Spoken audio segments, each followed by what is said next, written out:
Fala pessoal, tudo bem? Professor Rafael aqui mais uma vez, hoje para a aula de pneumática e hidráulica do curso técnico em mecânica do Instituto Federal Campus Itapetininga. Você que está para a rede é tão convidado para vir para a aula, assim como os nossos alunos aí. Espero que você curta. Hoje nós vamos ter uma aula a respeito de circuitos sequenciais e com problemas de sobreposição de sinal. E vamos ver o primeiro método de resolução desse tipo de problema, tá? Vem com a gente, vamos aproveitar que tá bem legal a aula.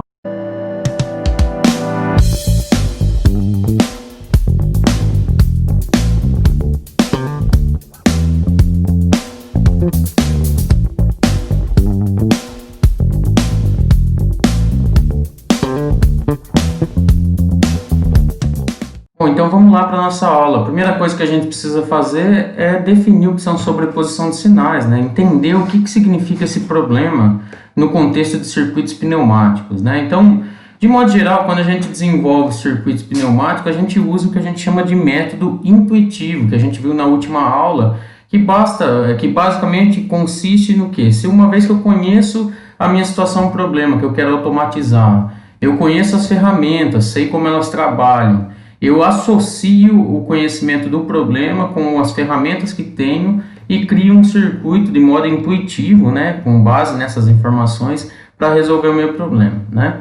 Então, quando a gente passa a desenvolver, melhor dizendo, circuitos aí com dois ou mais atuadores, né, a gente tem que dar uma atenção especial para circuitos que apresentam o chamado problema aí conhecido como sobreposição de sinais, ou em alguns lugares também tratado como contrapressão, né? Eu vou mostrar para vocês hoje o que é esse problema, como resolver esse problema, tá ok? Então, essa sobreposição de sinal, ela ocorre em que situação?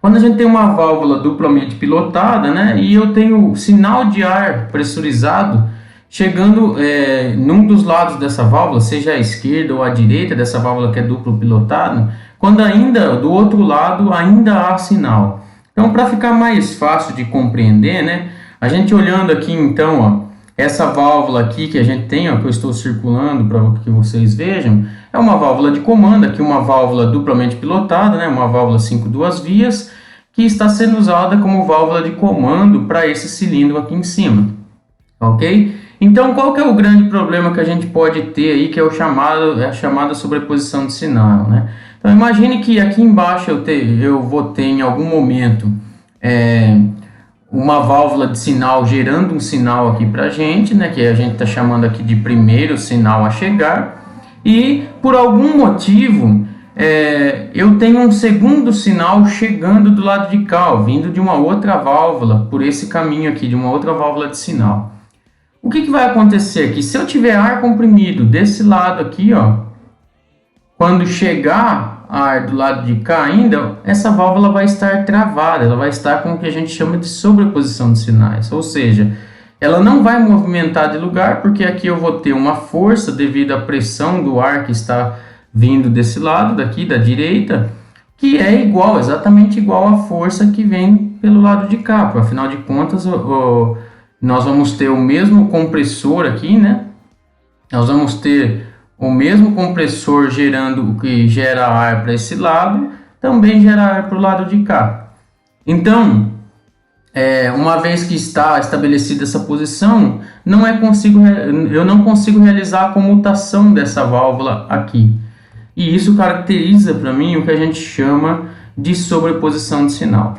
Mais importante do que saber o que é a sobreposição de sinal, mais importante do que isso é como que a gente resolve o problema de sobreposição de sinal. Então, sempre que isso aí ocorrer, né, sempre que a gente tiver o que a gente chama aí de sobreposição de sinal, eu preciso o quê? Para que o segundo movimento, o segundo sinal consiga realizar o movimento, eu preciso que o primeiro seja retirado.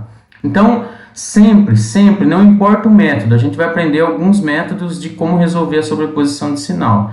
Não importa qual seja ele, todos eles trabalham com o seguinte pressuposto. Para resolver o problema de sobreposição de sinal, eu tenho que arrumar uma forma de retirar o primeiro sinal, que é o causador da sobreposição, né?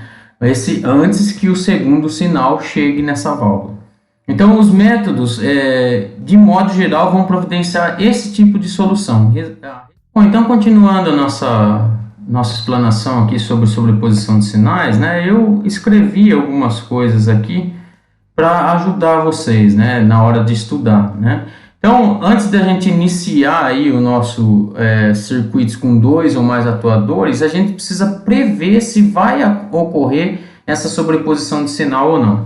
Então, a primeiro momento, quando a gente é leigo e ainda não conhece, né, a gente fala, poxa, como é que eu vou ter um circuito, vou montar um circuito e vou conseguir saber se ele tem sobreposição de sinal ou não? Afinal de contas, eu tenho uma sequência de atuações ocorrendo, um monte de sinal indo e vindo para um lado e para o outro, quando eu tenho circuitos grandes, né? E como é que eu consigo estabelecer isso, né? Então, assim, em alguns circuitos, nós não teremos sobreposição de sinais. E neste caso, a gente usa o método intuitivo que a gente aprendeu na última aula e segue o barco, toca o barco, não tem muito segredo não. Por outro lado, quando houver a sobreposição de sinal, a gente vai ter que utilizar métodos alternativos que a gente começa a ver na aula de hoje ainda. Mas antes de aprender esses métodos alternativos, nós vamos aprender a como identificar, ou como saber, né, se a gente vai ter ou não a chamada sobreposição de sinal. Ok? Então, basicamente, para fazer isso, o que nós precisamos fazer? É bem simples, bem fácil. Eu tenho que estabelecer a sequência algébrica de movimentos. Lembra que na aula passada a gente aprendeu algumas formas de representação de movimentos em circuitos pneumáticos, sequenciais. E a mais simples dela era a questão de escrever uma sequência algébrica, onde a gente usa apenas letras e sinais para dizer o que está acontecendo em termos da minha movimentação. Então, o exemplo, inclusive, que a gente utilizou na semana passada, na aula passada, é justamente esse, ó. Eu teria uma sequência lá, uma situação problema, em que eu resolvi utilizando a seguinte sequência, ó, de movimentos para os meus atuadores. A mais, B mais, A menos, B menos. Então, essa é o primeiro passo para a gente descobrir se existe sobreposição de sinais ou não, tá? Depois, a gente vai fazer um segundo passo que a gente chama de verificar se a minha sequência é direta ou indireta. Então, como é que a gente identifica se a sequência é direta ou indireta? Então, a primeira coisa que a gente faz é escrever a sequência de movimentos e dividir ela ao meio. Então, uma vez que eu escrevi a sequência, então eu estou pegando aquele mesmo exemplo, A mais, B mais, A menos, B menos, um exemplo clássico aí pra gente, dividir ela ao meio, né? E eu vou reescrever essa mesma sequência aqui, ó, só que desconsiderando os sinais aí que me indicam que é um avanço ou um retorno. Avanço quando é positivo, retorno quando é negativo. Então, escrevi a sequência e logo abaixo eu desprezei os sinais para essa análise que a gente está fazendo, tá ok? Olhando esses dois lados, olhando agora essa divisão, né, eu tenho que comparar esses dois lados aqui, ó. O que a gente tem? Eu tenho que ver se o lado da esquerda em relação ao da direita, se ele é igual ou diferente. Notem que aqui nós estamos tratando de um conceito pneumático. Nós não estamos falando que isso aqui é uma multiplicação de A vezes B e A vezes B de novo, onde a gente tem assim que a ordem dos produtos, a ordem dos fatores não altera o produto. Não é isso. Nós estamos falando não é uma conta isso aqui, eu só estou comparando se existe uma igualdade literal das figuras. Então, quando eu olho para isso aqui, ó, eu tenho AB e aqui eu também tenho AB. É igual, não é?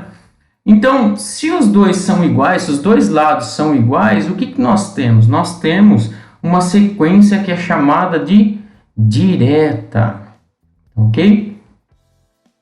Quando não for igual, né, como já é de se imaginar, a gente teria uma sequência indireta. Só existe uma pequena exceção aí, ó, que está em negrito aqui para vocês. Ó.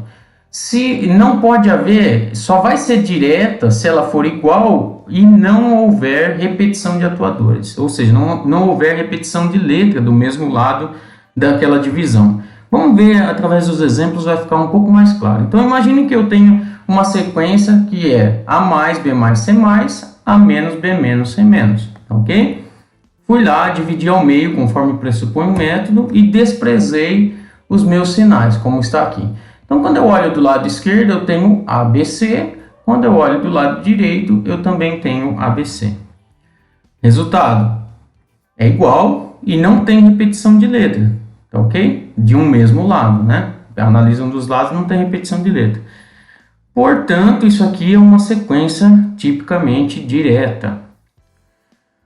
Um próximo exemplo, A mais B mais, B menos A menos. Notem que agora não é aquele exemplo clássico, é um invertendo aqui. Em vez de ser A mais B mais, A menos B menos, agora é A mais B mais, B menos A menos, tá ok?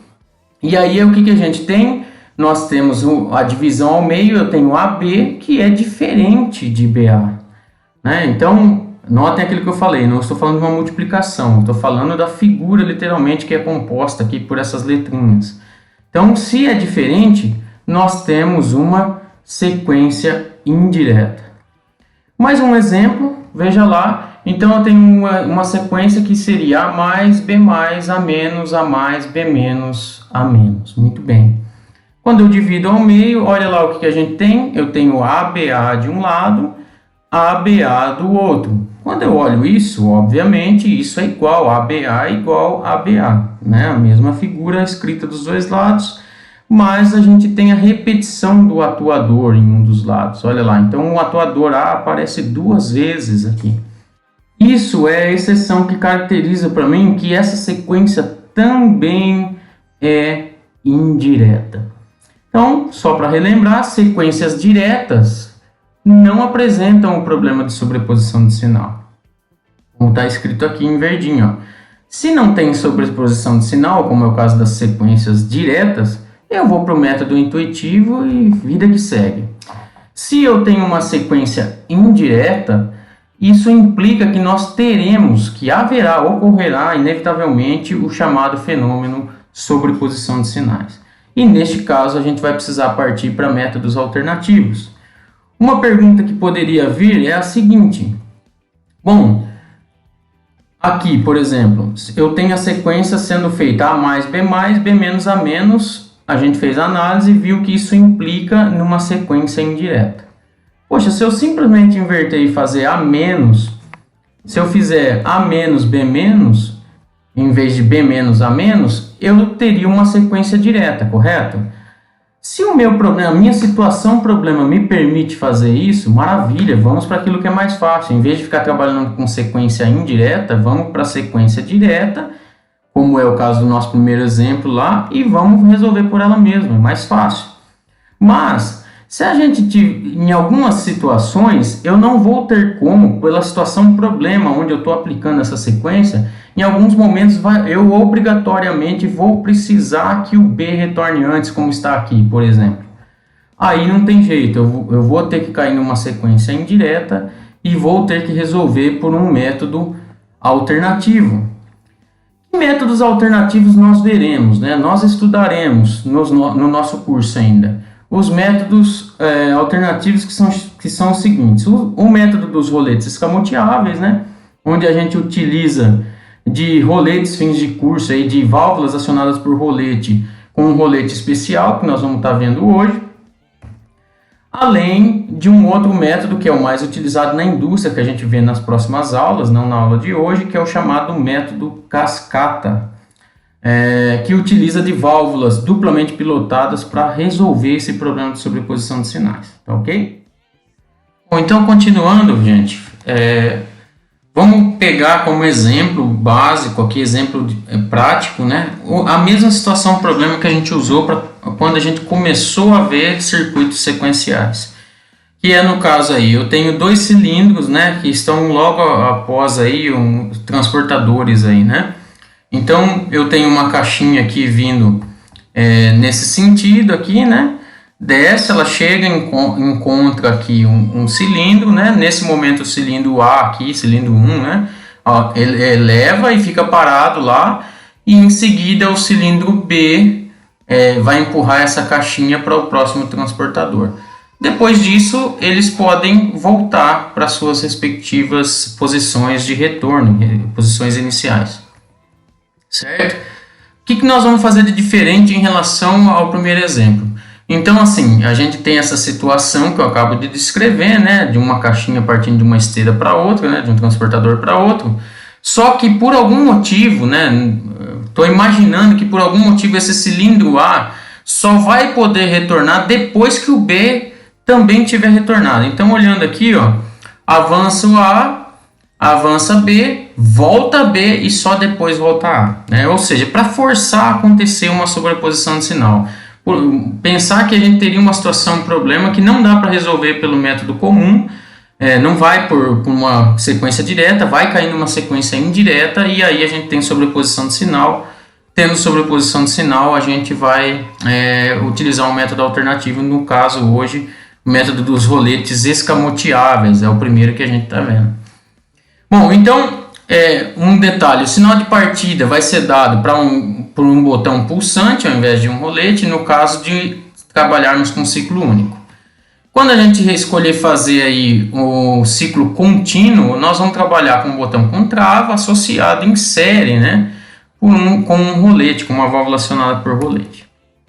Então, a primeira coisa que a gente tem que fazer, nós vamos definir aqui, então, começar a definir o método dos roletes escamoteáveis, né?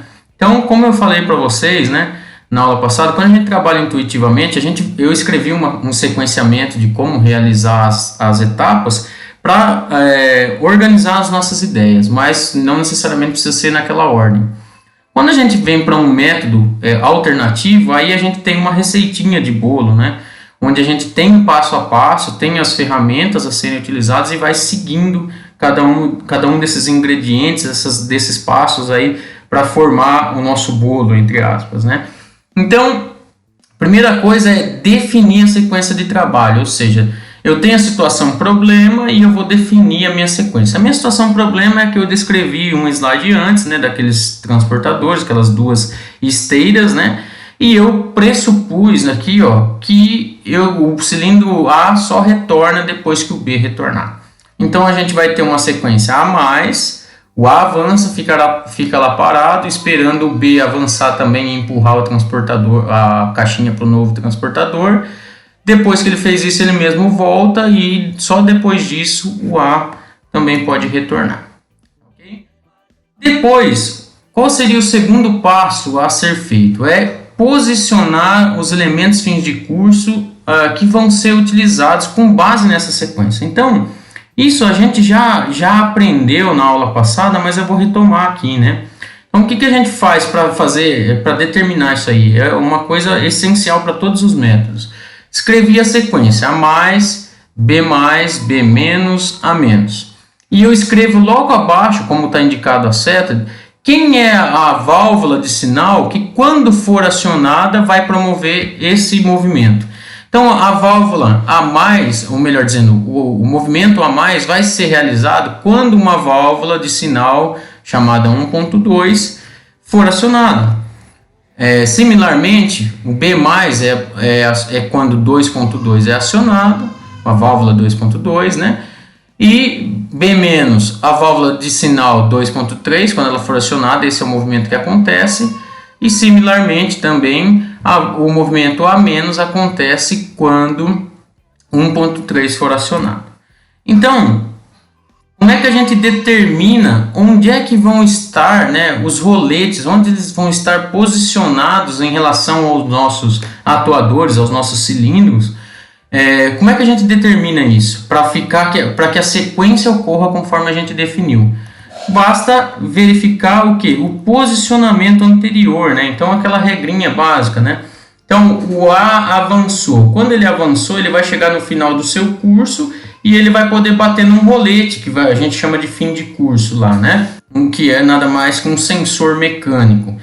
Esse sensor, que vai ter que estar no final do curso do elemento de trabalho A, tem que ser o sensor 2.2. Por quê? Quando esse atuador chegar no final do seu curso, ele vai bater em 2.2 e aí eu estou mandando um sinal para que ocorra o próximo movimento, que no caso é B+. Na mesma linha de raciocínio, uma vez que isso aqui for acionado, o B vai começar a avançar e quando ele chegar lá no final do seu curso, o que eu quero que ocorra em seguida? Eu quero que ocorra um movimento B-.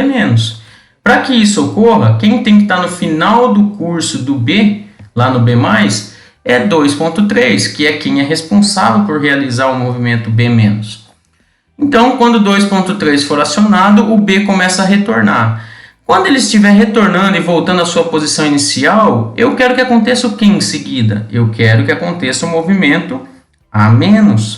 Para que isso seja verdade, quem tem que estar lá no final do curso, no início do curso, né, no retorno do B? O rolete 1.3, tá certo? E aí, se eu tiver um ciclo contínuo, esse é o meu último movimento. Se eu for um ciclo único, eu paro por aqui. Mas se for um ciclo contínuo, eu quiser recomeçar tudo de novo, o que eu quero que aconteça logo em seguida, que seria o próximo movimento aqui? Seria o primeiro da minha sequência, que é A+, não é? Então, logo após o A-, eu teria um A+, para recomeçar tudo de novo. Para que isso aconteça, então, na volta do cilindro A- aqui, ele teria que encostar em qual válvula de sinal? Essa válvula seria a válvula 1.2. Tá ok, pessoal? Então, continuando aqui, o que a gente vai ter, né? Uma vez que eu fiz esse joguinho aqui com a minha sequência de trabalho, eu vou pegar agora literalmente e vou fazer o que é o passo 2, que é posicionar os elementos fins de curso. Com base nessa sequência de trabalho, eu vou posicionar eles em relação a quem? Em relação aos nossos atuadores. Então, imagine que, como eu tenho A+, B+, B-, A-, eu tenho um cilindro que é o A, e o outro cilindro que é o B, né? Que no caso os sinais só indicam se é avançando ou retornando. Então, a gente pode numerar como sendo 1.0 A e 2.0 B, né? Correlato, né? Então, o que nós teríamos aqui, ó? No avanço de A, quem que tem que estar? 2.2, que é o que a gente está vendo aqui, tá ok? No avanço de B, quem que tem que estar? 2.3, é o que está aqui. No retorno de B, ou seja, no mesmo cilindro que ainda, quando ele estiver retornando, quem ele vai ter que bater aqui, ó? 1.3, tá certo? E se nós estivéssemos falando de uma sequência com ciclo contínuo, quando o A retornar, ou seja, quando esse meu atuador estiver voltando, ele tem que acionar quem? 1.2, que é o que nós vamos posicionar aqui. Ok? Essa é exatamente a mesma lógica do que a gente viu na aula passada já, mas estou retomando para vocês aqui. Bom, próximo passo, passo 3 do método aí dos roletes escamoteáveis. Aqui é a grande sacada desse método.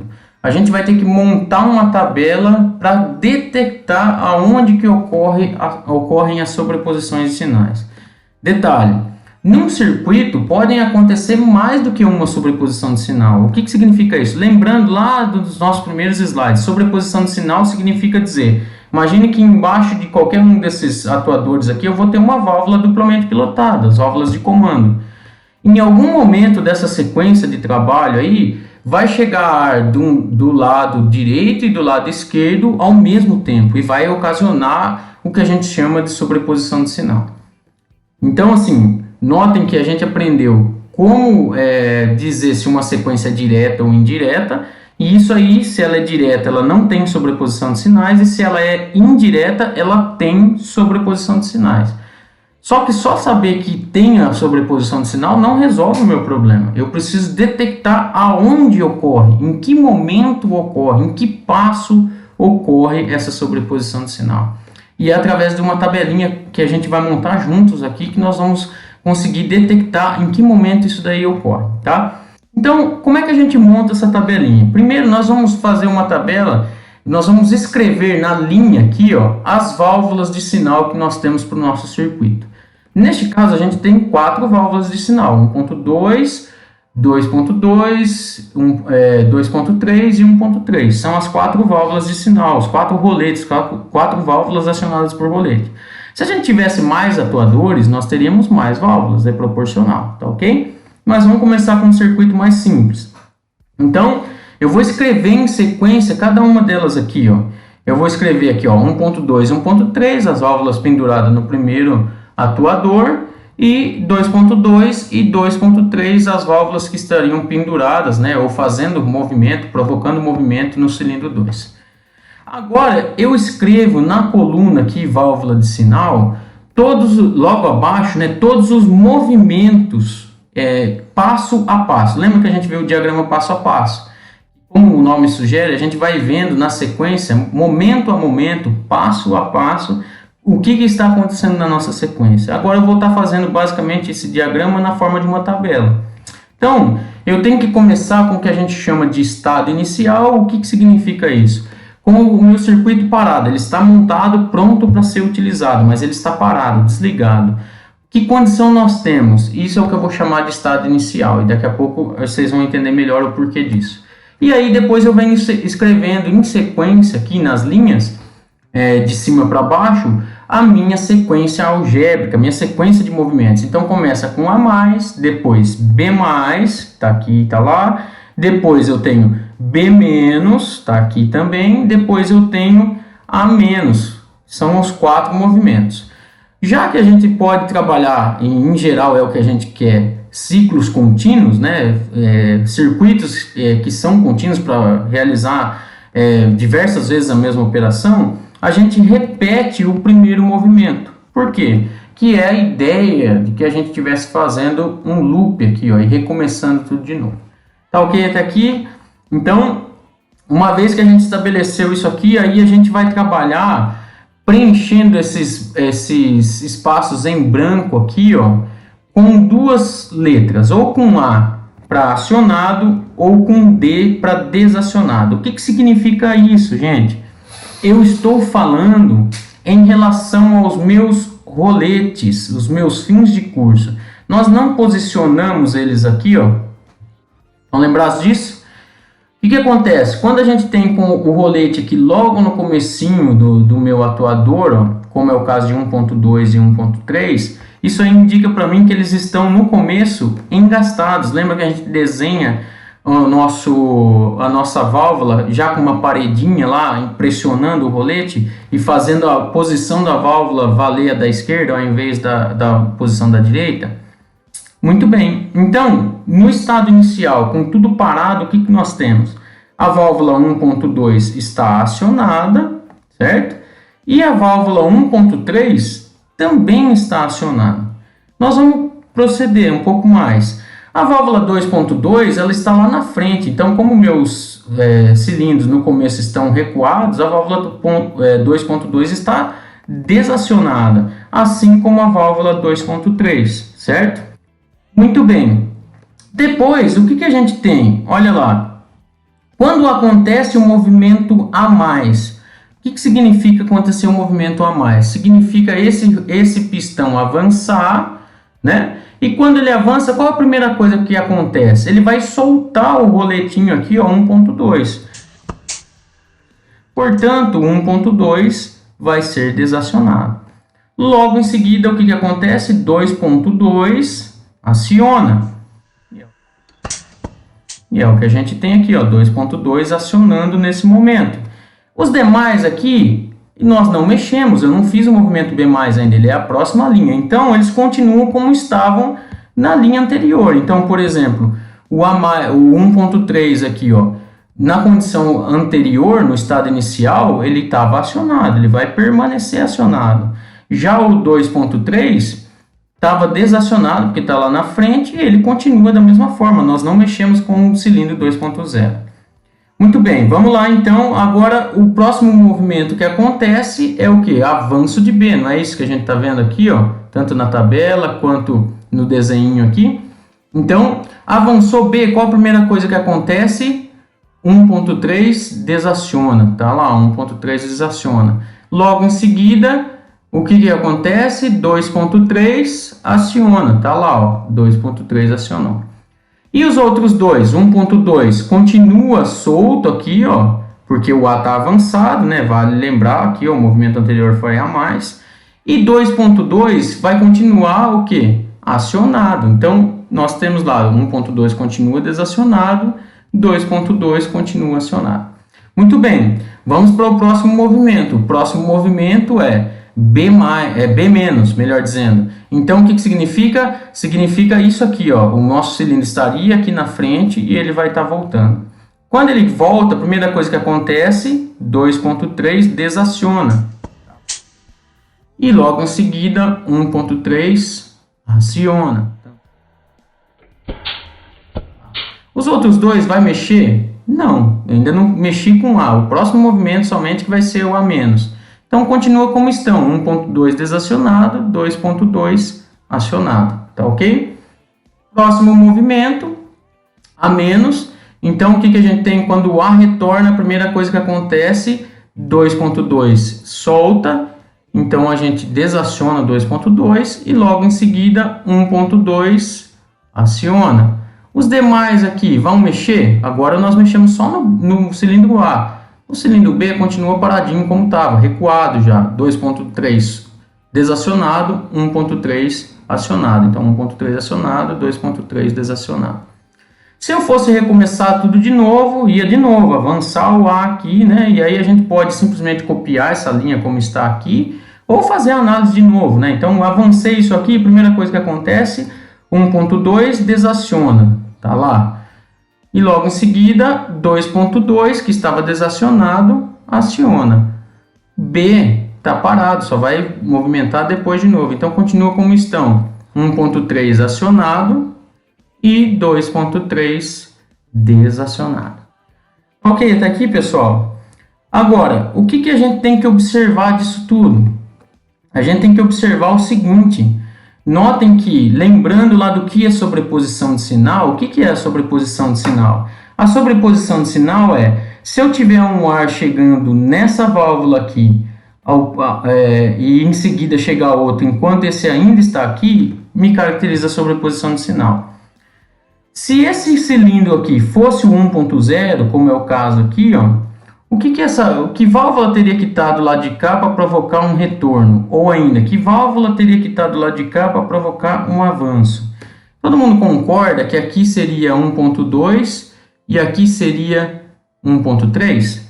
Então, não por acaso, ó, nós colocamos 1.2 e 1.3 pertinho, porque essa válvula aqui, uma vez que ela for pendurada no cilindro 1.0, ela é a válvula de comando 1.1, certo? Como a gente já aprendeu aí para trás.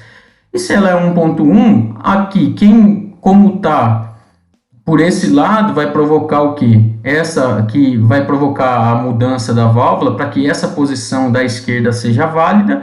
Se a posição da esquerda for válida, o cilindro avança. Então, quando vier um sinal daqui, vai ser de uma válvula tipicamente 1.2.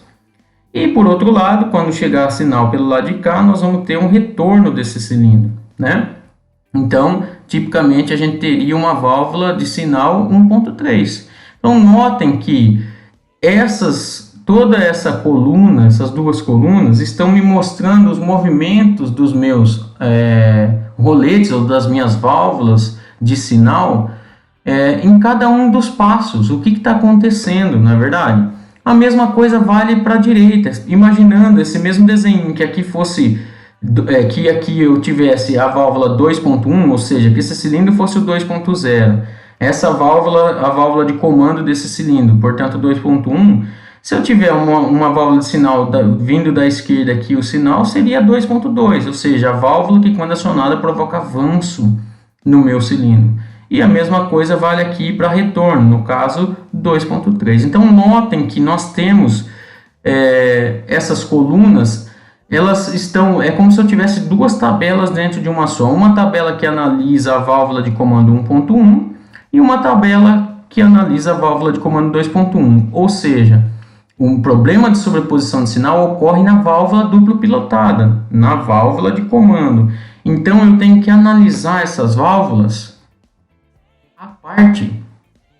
Não adianta eu ficar preocupado que, por exemplo, eu posso ter 1.2, vamos pegar aqui, por exemplo, eu posso ter 1.3 e 2.1 acionados ao mesmo tempo?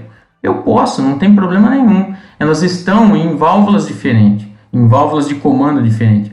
Qual que é o meu problema? O meu problema está aqui, ó. Isso aqui é o que a gente chama de sobreposição de sinal, pessoal. Nós temos aqui 1.2, que era a válvula que estaria para o lado de cá, e 1.3 acionados ao mesmo tempo. O mesmo fenômeno ocorre aqui embaixo, no movimento a menos. E lá na outra válvula, nós também temos acontecendo o mesmo problema de acionamento dessas duas válvulas penduradas, válvulas de sinal penduradas na mesma válvula de comando. Então, aqui a gente encontrou o fenômeno sobreposição de sinal. E mais do que isso, em que passo eles ocorrem, né? Então, no caso aqui, já no estado inicial, já tem um problema de sobreposição de sinal, ou ainda no movimento a menos. Então, por exemplo, como está no estado inicial, se eu não tivesse previsto que ocorre sobreposição de sinal, não soubesse disso, e eu montasse o meu circuito no método intuitivo, usando só rolete comum, o meu circuito nem partiria, nem ia começar, e eu ia ficar quebrando a cabeça procurando saber do que se tratava, por que o meu cilindro não avança, por que não mexe nada, né? Então, lembra que lá, quando eu falei assim, os métodos para resolver problemas de sobreposição de sinal, todos eles consistem em quê?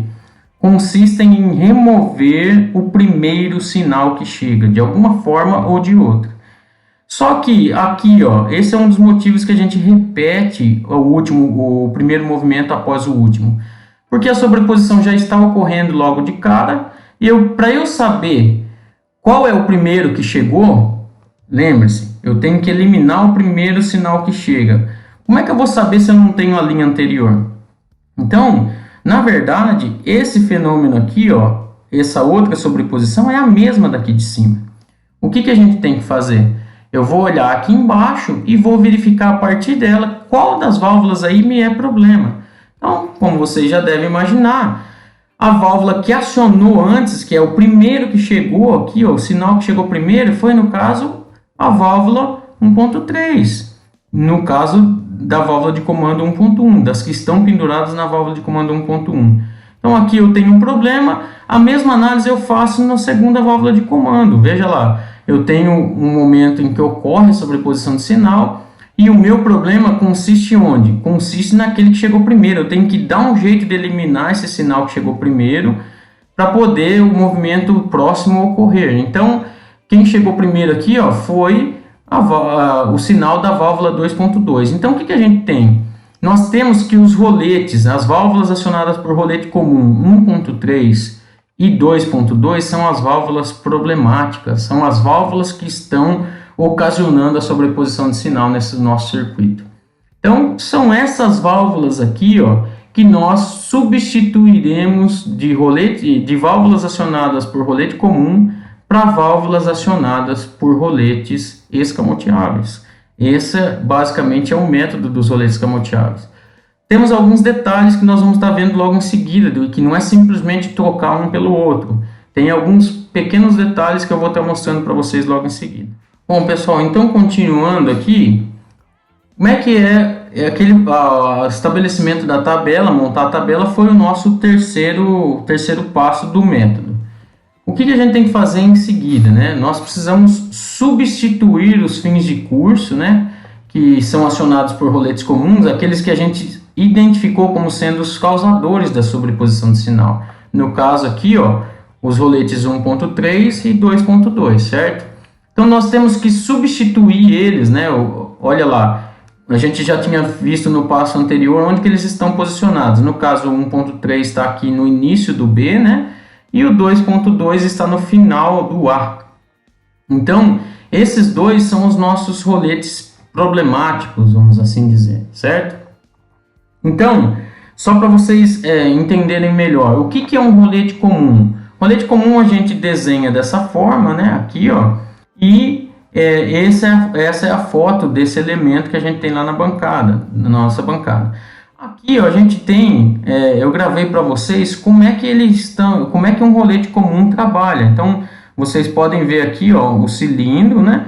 Ele avançando e recuando e tocando, né, nesses roletinhos, né, que são os nossos fins de curso. Olha lá que bacana. Então, dá para ver certinho aqui por esse GIF que eu montei aqui para vocês, como que é o acionamento, tá ok?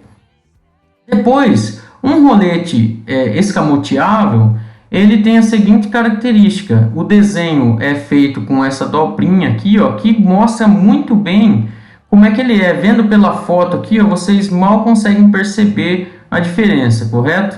Mas olha aqui no nosso GIF, vocês vão conseguir perceber que existe uma diferença bem substancial, né? Então aqui a gente tem um rolete comum, olha lá, tá vendo? Então, tanto se fosse no avanço quanto no retorno, ele tem acionamento, né? Mas o rolete escamoteável, olha lá, ele aciona na ida e no retorno ele faz uma dobrinha, olha lá que legal. Então, só tem sinal em um dos sentidos. E essa atuação do nosso rolete, chamado escamoteável, é que permite eliminar um sinal daquele lado que a gente viu na tabela, né?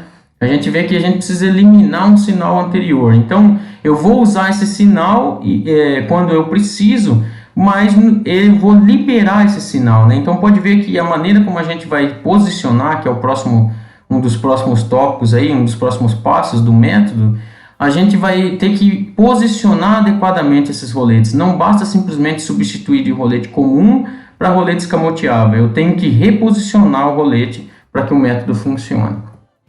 Então, o que a gente vai ter que fazer logo em seguida, né? Então, uma vez que eu identifiquei os problemas com a tabelinha, eu consegui saber quais são os roletes que me causam problema. Eu fui lá e substituo, ó, de rolete comum. Aqui era tudo rolete comum. Neste caso eu estou fazendo o circuito para ciclo único no primeiro momento. Eu tenho então para a atuação inicial um botão com trava, né? Não, um botão pulsante, melhor dizendo. E os roletes, que no caso aqui seria o 1.3 e esse o 2.2, roletes que são problemáticos. Esses roletes são substituídos de roletes comuns, como esse daqui, por roletes escamoteáveis. Certo? Então, esses dois são os meus diferentes. E aí, agora vem o que a gente chama de reposicionar os roletes, né? Então, o que a gente tem que fazer? Uma vez que nós estabelecemos a ordem aqui, isso a gente já viu até em slides anteriores, né? Neste caso, como a gente está falando para ciclo único, não tem o primeiro aqui, né? Não tem aquele 1.2, ele não, quando recomeçar tudo de novo, quem vai dar o start é um botão pulsante. Eu estou falando de ciclo único, certo? Bom, mas notem que eu tenho aqui o rolete 1.3, o 2.2 e o 2.3. De acordo com a nossa regrinha aqui que eu já expliquei antes, a gente posicionou. Mas observem que nos roletes escamoteáveis, existe uma setinha indicando para a direita e para a esquerda aqui. O que significa isso, pessoal? Nós vamos ver no vídeo que eu gravei para vocês na prática, como que a gente deve posicionar esses roletes. E logo em seguida, mais do que ver na prática, a gente vai ver no FluidSim como é que a gente designa esse reposicionamento aqui, ó, dos roletes, tá ok? Bom, pessoal, aqui então ó, o rolete escamoteável. Como é que funciona, né? O rolete gatilho.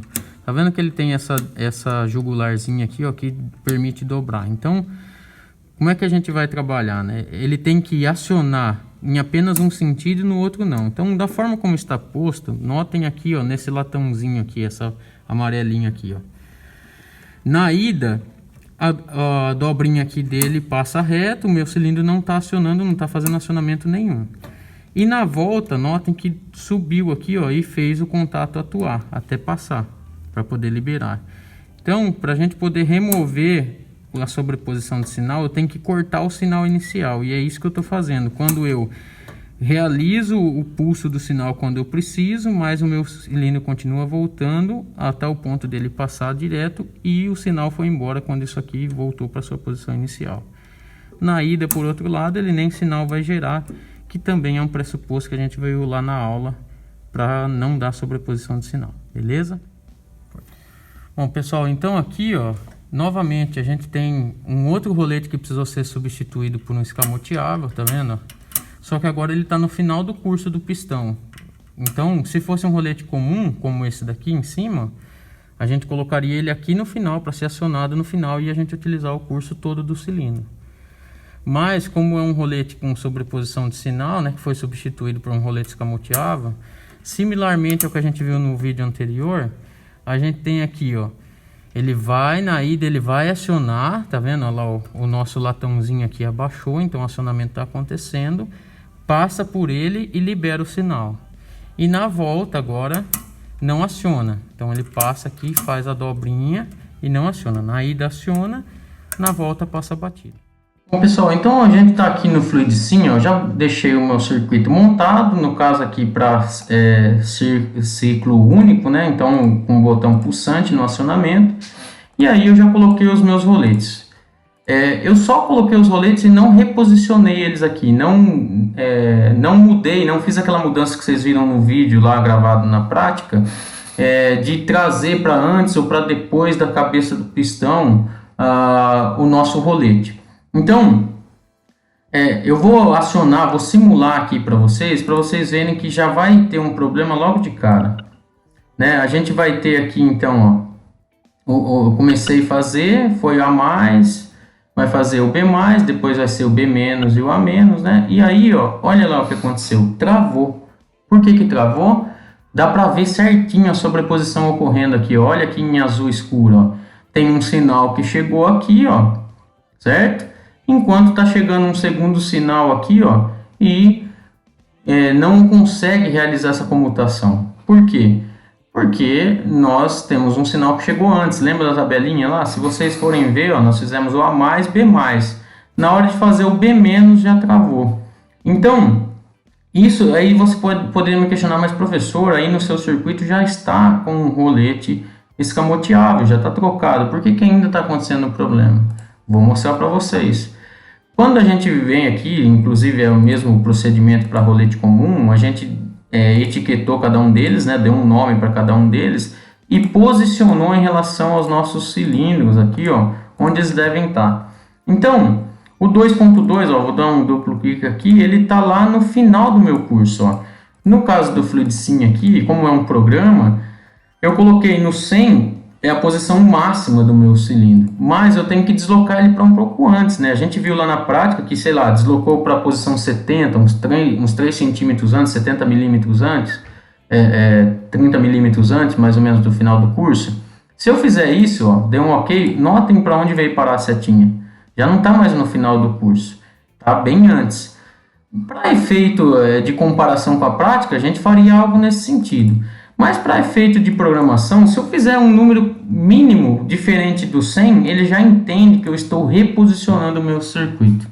Eu tenho que fazer isso tanto, o meu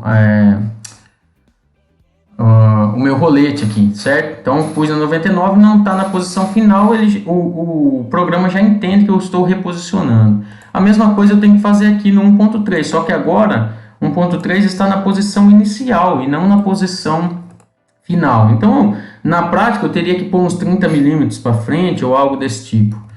Em termos do nosso programa, se ele estiver fora da posição 0, já basta. Então, 1 milímetro que eu destaque aqui, ele já entende que eu estou reposicionando. Então, vamos fazer a simulação aqui e ver acontecer.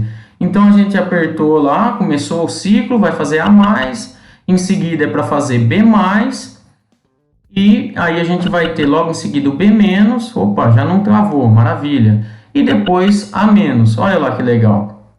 Muito bem, né? Maravilha. Então vamos fazer mais uma vez. O que acontece? A gente consegue ver todos os ciclos, né? A gente saberia que quando fosse fazer o B-, a gente viu aí um pouquinho antes, é onde ele travaria.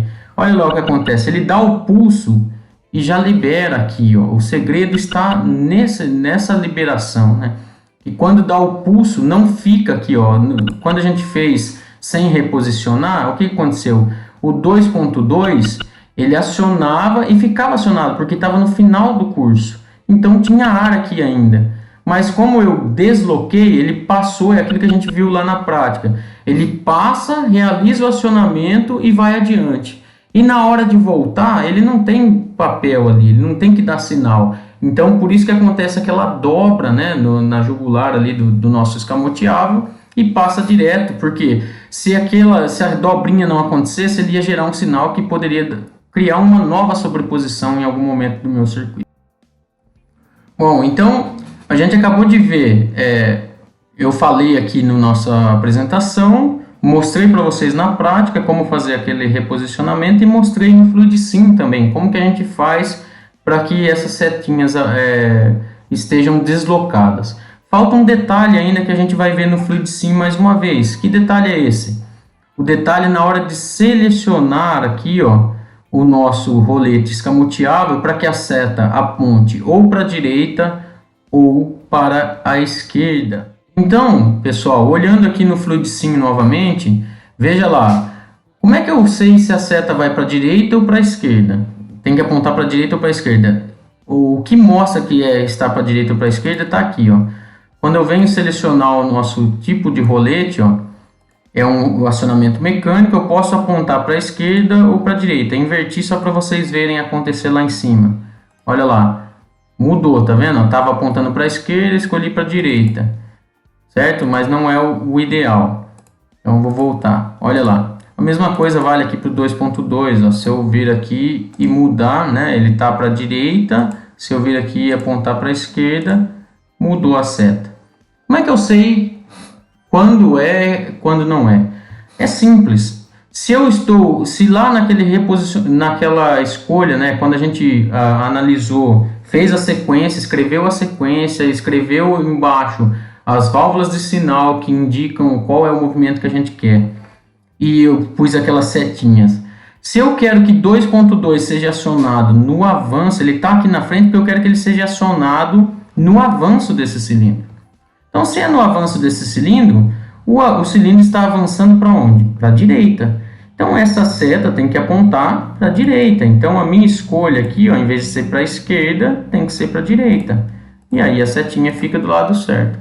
O que significa dizer isso, pessoal? Significa dizer que no avanço, o rolete vai ser acionado e no retorno, no caso aqui indo para a esquerda, ele não vai ser acionado, vai acontecer aquela dobrinha. O mesmo raciocínio vai acontecer para o lado direito aqui, ó, para o cilindro 2.0, só que agora a minha válvula 1.3 não está posicionada no começo do meu atuador. Se está posicionado dessa forma é porque eu quero que seja acionado no retorno. O retorno é indo para a esquerda. Então, indo para a esquerda eu quero que acione, indo para a direita eu quero que aconteça a dobrinha e não acione nada, tá ok? Bom, então, uma vez que eu mostrei cada detalhe para vocês, né, de como posicionar os roletes, reposicionar os roletes e escolher a direção para que lado eles devem estar apontando, né, o escamoteável ou não, né, adequadamente, o último passo é identificar os elementos. O que a gente tem que fazer então? Ao identificar os elementos, basicamente eu tenho um circuito montado e vou designando, né, conforme a gente já aprendeu nas nossas aulas passadas. Então, o elemento de trabalho 1.0, vou chamar o outro elemento de 2.0. Em seguida, a válvula que está ligada diretamente ao 1.0 é uma válvula de comando 1.1. A válvula que está ligada ao 2.0 é 2.1. A que provoca avanço no cilindro 1 é 1.2. A que provoca retorno 1.3. A que provoca avanço no 2.0 é 2.2. A que provoca retorno nesse cilindro 2.3. E o elemento de conservação aqui, o lubrifil, elemento auxiliar ao sistema 0.1 é o único, né? Se tivessem mais aqui seria 0.2 e assim por diante. Bom, então vamos agora, pessoal, para um ciclo contínuo, né? Fazendo o mesmo, resolvendo novamente ainda pelo método dos roletes escamoteáveis, né? O mesmo circuito, a mesma sequência, só que para ciclo contínuo. Então o que nós temos agora? Eu estou partindo do passo 5 já, porque até o passo 4 é exatamente a mesma coisa, a sequência é a mesma, o problema de sobreposição é o mesmo, aonde vai ocorrer é o mesmo, os passos para realizar é exatamente o mesmo. Então é só a montagem do circuito como um todo que vai modificar um pouquinho. Então o que nós temos de diferente aqui, ó? Aliás, o que a gente tem que é a mesma coisa? Os roletes que foram substituídos são os mesmos, né? 1.3 e 2.2, substituídos de roletes comum para roletes escamoteáveis, né? E agora, em vez de ter um botão pulsante, nós temos um botão agora com trava e associado a ele em série, logo em seguida, o que? Uma válvula acionada por rolete, né? Que vai ser um outro fim de curso para fazer a nossa retomada, aqui, o reinício do nosso circuito. Como esse daqui naturalmente vai ser 1.2, eu escolhi nomear isso aqui de 1.4. Eu poderia até nomear isso aqui embaixo de 1.4 e esse de 1.2, tanto faz. Mas eu escolhi fazer dessa forma, tá ok? Então, o que a gente tem em seguida aí, ó? Nós temos que reposicionar os roletes, né, da mesma forma. Então, assim como eu já mostrei para ciclo único lá no FluidSim, vou mostrar aqui de novo o circuito funcionando no FluidSim novamente, agora para ciclo contínuo. Eu tenho que vir aqui, ó, na régua de posicionamento, e esses roletes escamoteáveis eles têm que ser deslocados, né? Eles têm que ser readequados o seu posicionamento para poder fazer a sua função de acionar num sentido e não no outro, certo? Então, esse reposicionamento de roletes é a mesma coisa é para que lado aponta a setinha, ou seja, se o acionamento ocorre indo para a direita ou indo para a esquerda, tudo depende de como eles estão posicionados. Como é o mesmo circuito, com o detalhe de ser ciclo contínuo, a atuação basicamente é a mesma. Vamos ver lá no FluidSim esse circuito sendo... Então a gente está aqui no FluidSim, eu já fiz o deslocamento desses cilindros, desses atuadores, melhor dizendo, dessas válvulas de sinal aqui acionadas por rolete escamoteável. Eu já coloquei aqui, ó, na posição 99, no caso aqui na posição 1, né? Só para que o programa entenda que eles estão deslocados. E já está aqui adequado para ciclo contínuo. Então, basicamente, uma vez que eu acionar aqui o meu botão com trava, né?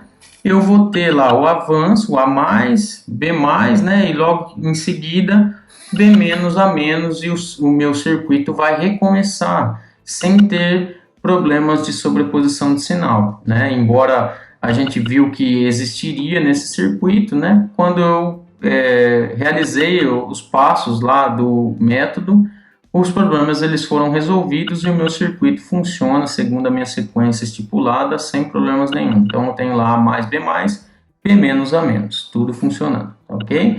Se eu vir aqui e parar, uma coisa importante que a gente também viu na prática lá, uma vez que eu fui lá e desliguei o meu circuito, ele só vai parar o acionamento ao terminar a sequência.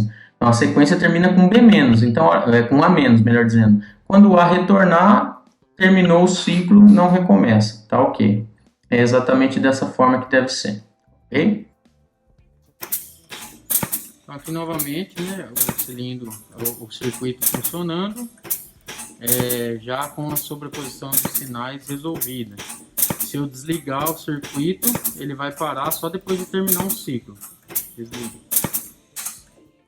Então note que ele fez, né, A+, B+, B-, A-. Vamos lá, liga mais uma vez.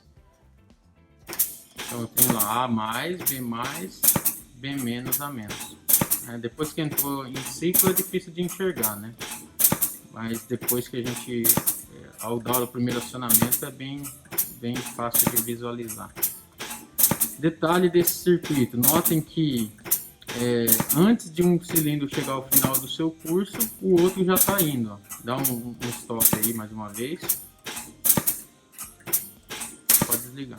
E reparem que ao ligar o cilindro de baixo, o cilindro 2 aí, ó, o cilindro B, ele vai avançar antes mesmo do primeiro, que é o de cima, chegar ao final do seu curso. Isso acontece, isso acontece por conta daquele posicionamento que a gente precisa fazer aqui, deslocando os roletes escamoteáveis, que são esses que tem a dobrinha, né? Não para início e final de curso, mas para no meio do curso dos cilindros. No caso aqui do cilindro B, um pouquinho à frente, né, do início do curso, e no caso do cilindro A aqui, ó, um pouco antes, né, como a gente pode ver aqui, ó, antes do final do seu curso. Então é uma maneira de resolver a sobreposição de sinais, mas a gente acaba perdendo um pouquinho da precisão dos movimentos. O último passo é basicamente identificar os elementos, né, que pressupõe a mesma coisa que a gente tem antes, né, quase tudo igual. A única diferença consiste aqui, né, que agora a gente tem mais uma válvula associada aqui em série, então eu tenho 1.2 e 1.4. O restante é tudo igual, né, os mesmos elementos, a lógica toda é a mesma. Então, pessoal, para resumir, né, para a gente praticar, e eu vou querer que vocês pratiquem aí, eu vou dar alguns exemplos para vocês. O que a gente tem no final das contas, né? O método dos roletes escamoteáveis prevê os seguintes passos. Primeira coisa, defina a sequência de trabalho em termos de sequência algébrica. Então, quem avança, quem retorna, bem simplesinho. Em seguida, eu posiciono os fins de curso a serem utilizados com base na sequência de trabalho. Então, é desenhar a sequência e logo embaixo escrever quem é o responsável por cada movimento e fazer aquelas setinhas para poder reposicionar. Depois que eu posicionei os meus fins de curso nos meus elementos de trabalho, nos meus cilindros, eu monto uma tabela para detectar aonde que ocorre a sobreposição de sinais, né? Não está escrito aqui, mas isso aqui eu já estou pressupondo que eu vi que a sequência é indireta e tem sobreposição de sinal. Isso aqui, esses passos todos só fazem sentido se eu estiver prevendo usar o método dos roletes escamoteáveis, que é um método quando a gente tem problema de sobreposição de sinal, tá ok? O quarto eu vou substituir os fins de curso, os roletes comuns, né? Que são aqueles que foram identificados como os causadores da sobreposição de sinal, por roletes escamoteáveis.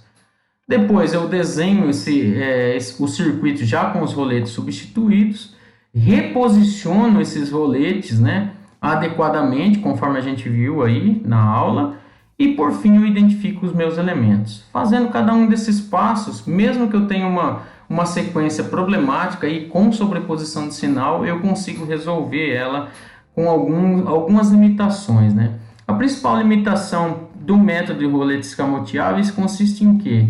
Consiste em imprecisão dos movimentos. Como a gente viu na prática lá, uma vez que eu reposicionei, né, aqueles roletes mais à direita ou mais à esquerda e tirei eles do final e início do curso dos meus cilindros, o que a gente tem? A gente tem um cilindro começando a fazer o segundo movimento um pouco antes do primeiro acabar, ou vice-versa. Então, o que isso pode, dependendo da situação, é uma limitação desse método, né? Eu tenho essa imprecisão de movimentos. Então, para muitos casos isso não vai ser problema, né? Tanto é que é um método bem válido, mas em alguns outros casos eu vou ter que fugir do método dos roletes escamoteáveis por essa limitação que é intrínseca do método, né? Da própria construção, do que se utiliza para resolver o problema, tá ok? Bom, essas foram as referências que utilizamos para construir essa aula, pessoal, e eu espero ver vocês em breve, seja aqui no canal, seja na escola. Um abraço a todos e até mais.